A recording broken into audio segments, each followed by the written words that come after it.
Lucy's Kitchen, it's Lucy's Kitchen. She's Lucy and she's got a kitchen. Lucy's Kitchen. And now that we've got your attention, let's cook. Hi there. Welcome to Lucy's Kitchen. I'm Lucy, and this is my kitchen. Today we're going to make chicken paprikash. Chicken paprikash is a Hungarian dish that gets its name from a spice, paprika. Paprika that is fresh and smells wonderful. Now, I have a friend who's from Hungary, and he brought me a wonderful jar of genuine Hungarian paprika. I'm so excited because this inspired me to make this dish. It's especially wonderful if you're going to have company like I'm going to have, because you can make lots of it ahead and then finish it up right at the end, serve dinner, and you've got a hit on your hands. So chicken paprikash, it's based on a paprika infused roux. Now, we've made roux before when we want to thicken a sauce or make a gravy, so it's kind of the same idea.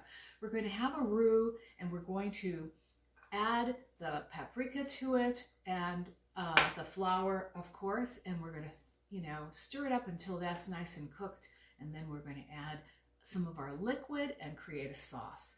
But can't have chicken paprikash without chicken. So I've got legs and thighs, and what we want to do is we want to really generously salt and pepper the chicken.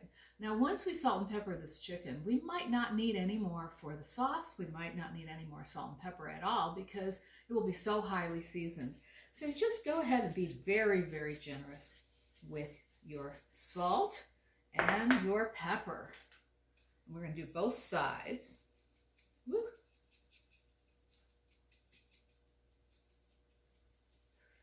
If I start sneezing, you'll know why. Whew, pepper. Okay. So I'm just turning it over, and we're going to go ahead and do the other side.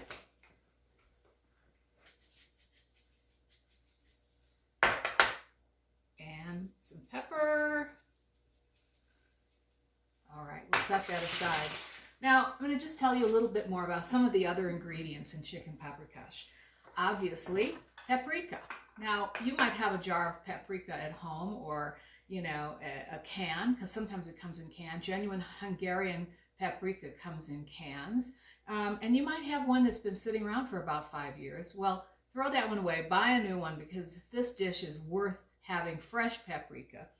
We've got onions and garlic, naturally. We've got some tomatoes, and the tomatoes just give it a little bit of a tang and also help with the color. We don't want a lot of tomatoes. These are crushed tomatoes. You can crush them yourself. You can use canned tomatoes. If you don't have crushed canned tomatoes, then you can drain them and puree them in a blender. It's totally fine. I mentioned the flour, and we've got sour cream to finish off the dish. Now, I'm going to serve my chicken paprikash to my Hungarian friend who gave me the paprika tonight. And I'm going to serve it over some beautiful egg noodles. I love these because this particular kind, they're like little ribbons, and they don't look like much, but when they cook, they get really thick, and they get, have some body. And so they're more like dumplings. And the traditional thing to serve with chicken paprikash is a little dumpling that's similar to spätzle, which is the German dumpling, or they call it some variation of the word gnocchi.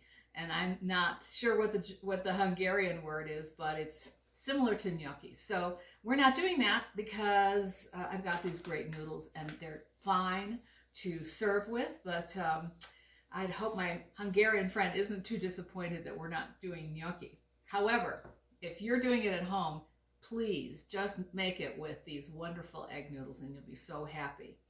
So, we want to go over to the stove now and start browning our chicken, and that's going to be the main part of our cooking. So, meet me over there.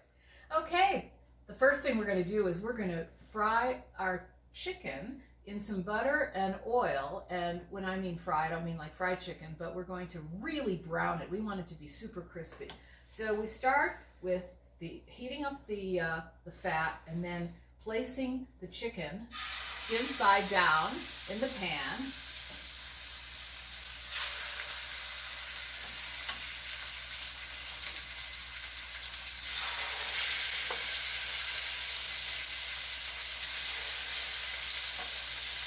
And I'm doing a combination of thighs and legs.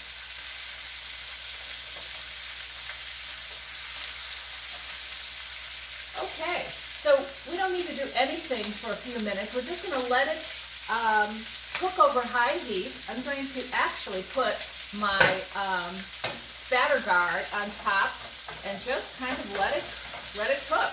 And we'll come back when it's time to turn them over. All right, we've been browning the chicken skin side down for about 7 minutes, and it is quite brown. Perfect. We just turn it over now. Now, if you're making a lot, you might want to cook it in batches. I've already cooked up half the chicken for tonight's dish, and so we're just going to cook it all up, and then we're going to cook the dish back together.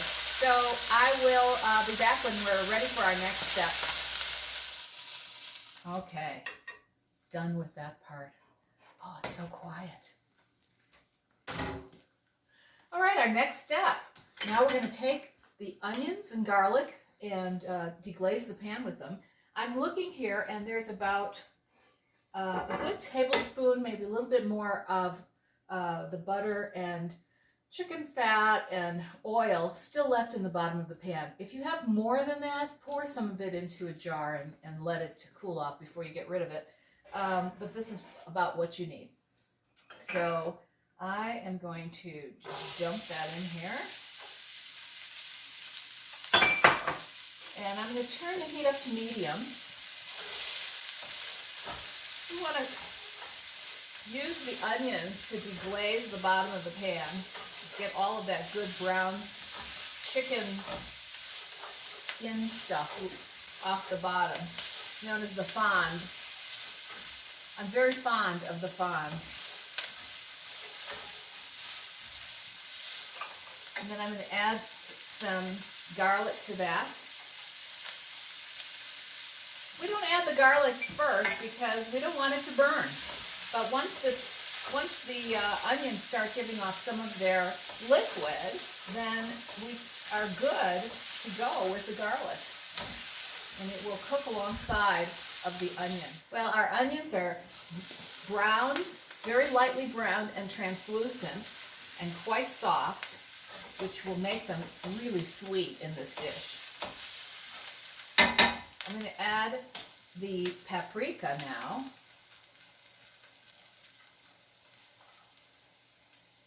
By the way, this is a great way to use up a lot of paprika. And the flour.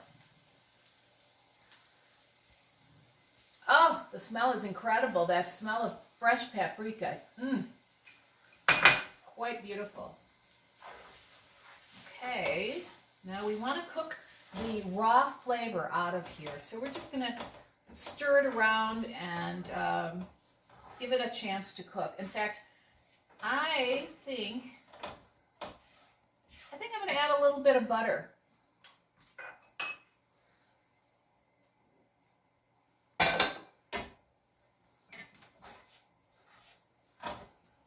Oh yeah. So it smells amazing. It really smells good. It smells like a very rich paprika smell. If you try this dish, you're going to be amazed. And you know, for those of you who just used paprika as sort of a little bit to sprinkle on top of deviled eggs or potato salad, this is going to change you forever. We're ready now to add the broth.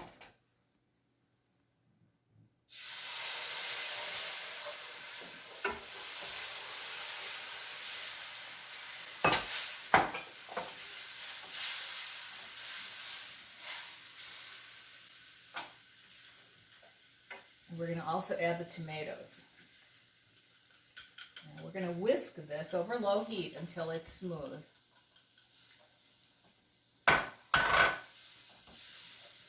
So get a nice whisk going.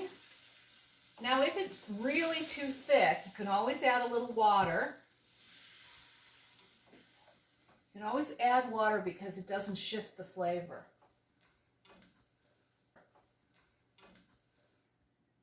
Okay, so as this is thickening, we're going to tuck the chicken pieces right into the sauce and bake it in the oven. Now you want to have a nice oven-proof baking pan, or actually frying pan, because you're going to put it in the oven. So you don't want something with a plastic handle. This works really nicely.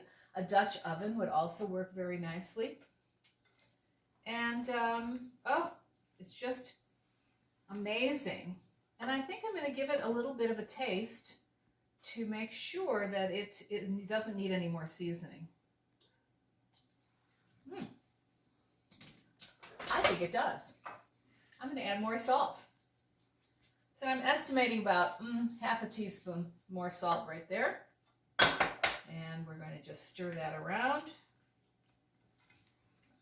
Okay. And turn it off. Now there's hot Hungarian paprika too, and you could always put in hot. So we're just going to put it in skin side up.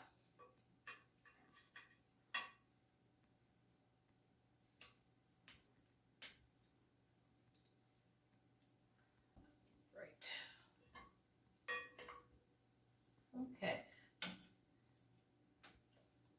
Oops. Now, even though you don't want to crowd the pan when you're frying it, it's okay for it to be fairly crowded while we put it in the oven. So I'm going to pop it in the oven and then we'll be ready to give it a try. All right, our chicken paprikash has cooked perfectly in the oven. It cooked all the way through. It remained crispy, and it has this beautiful, beautiful thick sauce that goes with it, which is the paprikash. That's the paprika and the onions and flour and, you know, chicken broth, all the good things that make up the sauce for this wonderful dish. So we have one more step to go. Traditionally, we'll take a little bit of the sauce, and I'm going to take just a little of this sour cream, and I'm going to whisk it into the sauce. And I'm only doing this because I'm saving the rest for later when I have my company over, and then I will do it in the pan. But right now, I just want you to see what it looks like and how delicious it's going to be. So it changes the color to a lovely orange, and now we'll just drizzle it over the noodles and a little bit over the chicken. And, ooh, I want every bit of that sauce. Oh my goodness, that looks fantastic. Oh, yum. All right, now let's have a taste. I think this looks beautiful. We've got chicken, we've got noodles, a little bit of greenery to spruce it up. And let's try it.